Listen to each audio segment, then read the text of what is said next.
Hola, ¿cómo están, my compañeros? So I once heard this saying that whenever you're actually in charge of people teaching them stuff, you're not really informing them of anything new. What you're really trying to do is just try to remind them of the stuff that they already know. And so right here, this is something that I've been thinking about a lot ever since I've seen the movie World War Z. It has that part in it. Let me play that part first, actually.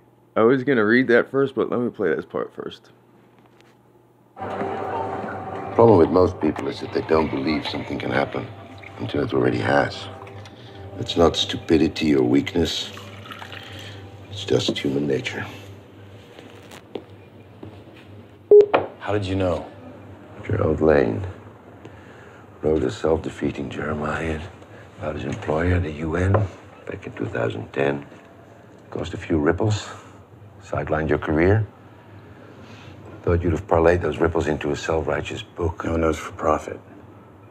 How did Israel know? We intercept. Right now, Brad Pitt is asking this gentleman, he's an Israeli official, he's asking him, how did Israel know to build a wall to stop a zombie invasion? Because it's such an outlandish idea. Why would they spend hundreds of millions of dollars to stop this zombie invasion? In World War Z, Israel is the only country to have built the wall. A communique from an Indian general saying they were fighting the Rakshasa. Translation, zombies. Technically undead. Jürgen Warmbraum, high-ranking official in the Mossad, described as sober, efficient, not terribly imaginative.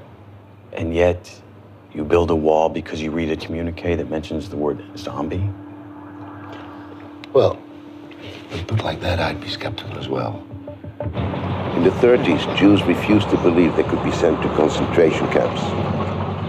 The 10th man principle comes from a book called The Purpose of Dissent. I believe it to be something along those lines. And they don't include that particular example about the Holocaust. An interesting note about the word Holocaust is that if you look up the definition of it from the 1850s, it is the definition of Holocaust is the Jewish tradition of throwing in a sacrifice to a fire. So the word Holocaust is actually an old Jewish tradition of sacrifice. And there's some that say it was human sacrifice. And then they corrupted the word Holocaust in the 30s with the suffering of the Jews from Judea. 22, we refused to fathom we'd be massacred in the Olympics. In the month before October 1973, we saw Arab troop movements, and we unanimously agreed they didn't pose a threat. Well, a month later, the Arab attack almost drove us into the sea. So we decided to make a change. Change? The 10th man. If 9 of us look at the same information and arrive at the exact same conclusion, it's the duty of the 10th man to disagree.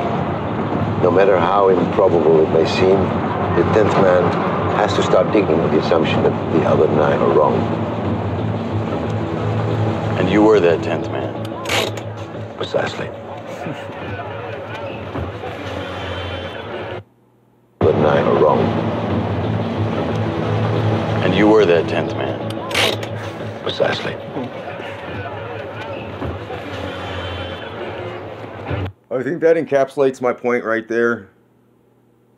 There's another quote about the principle of the 10th man. And it comes from the 10th man is designed, let's see where it is actually. Here is a quote describing what the purpose for the 10th man is. And I begin the quote. Following the recommendation of the Agreement Commission in 1973-1974, military intelligence established a control unit that was expected to play this role of the devil's advocate. Its responsibility was to produce a range of explanations and assessments of events that avoided relying on a single concept, as happened in 1973. Brooks puts it a bit more dramatically. If 10 people are in a room and 9 agree on how to interpret and respond to a situation, the 10th man must disagree. His duty is to find the best possible argument for why the decision of the group is flawed. I love that. I love the idea. They say it's the institutionalization of contrarian thinking, of being a contrarian. And that's something that we all know. We all know that groupthink is bad. And it's something we all need to be reminded of constantly.